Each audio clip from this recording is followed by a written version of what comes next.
Les périodes de fête sont souvent l'occasion pour les chaînes de télévision de déprogrammer leurs programmes habituels. Difficile pour le téléspectateur de s'y retrouver. Ce dimanche 1er janvier 2023, CIST zone interdite sur M6 qui fait à son tour les frais de cette stratégie. Explication. Les aficionados de zone interdite risquent de mal commencer l'année 2023. Leur magazine préféré, présenté par Ophélie Meunier depuis septembre 2016 lorsqu'elle a pris la succession de Wendy Bouchard, passe à la trappe ce dimanche 1er janvier. L'émission avait pourtant bien été diffusée la semaine dernière alors qu'il s'agissait du soir du 25 décembre. Le sujet intitulé Rocher Mistral, le projet fou du nouveau parc de loisirs provençal avait réuni à peine 1 million de téléspectateurs, pour une part d'audience de 6%.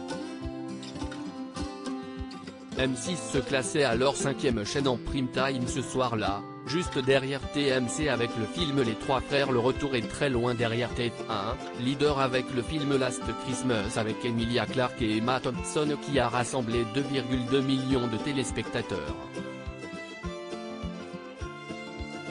Bataille entre deux films inédits ce dimanche 1er janvier 2023 pour éviter un autre revers d'audience, M6 a décidé de jouer film contre film pour cette soirée du dimanche 1er janvier 2023.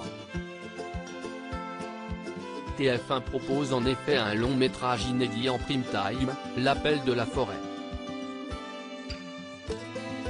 Cette adaptation de 2020 du célèbre roman de Jack London met en scène Harrison Ford et Omar Sy avait ramené plus de 1,2 million de personnes dans les salles obscures lors de sa sortie. France 2 opte, elle, pour un film moins inédit, Papy fait de la résistance.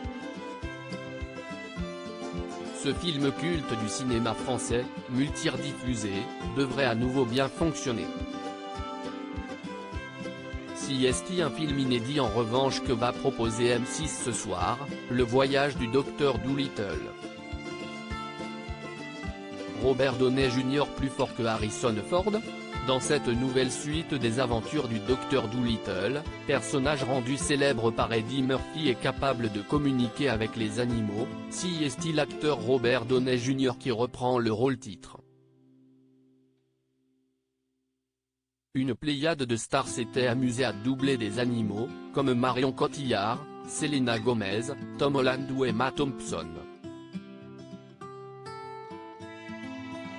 Ironie de la programmation, ce film avait également réuni plus de 1,2 million de téléspectateurs au cinéma en 2020, tout comme L'Appel de la forêt. À lire aussi Le Voyage du Docteur Dolittle, Canal+, comment ont été créés les effets visuels du film.